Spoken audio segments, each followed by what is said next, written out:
अस्सलामुअलैकुम बाबा। वालेकुम सलाम बच्चा, बोल।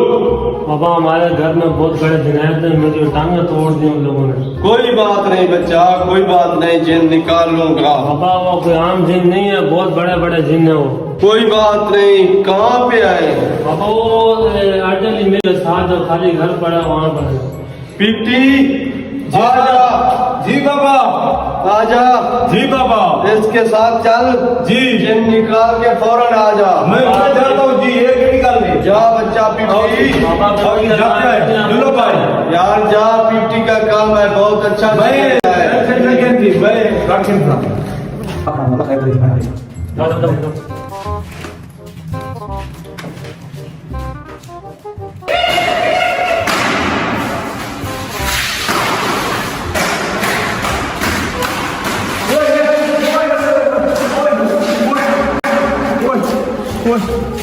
जी बेटी, वो बहुत जिन है, बड़े जिन है।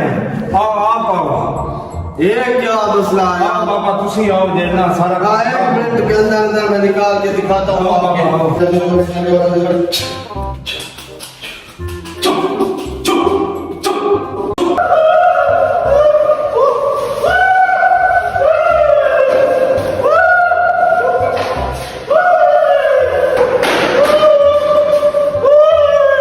बाबा हाँ ये हमारे पास का काम है। बाबा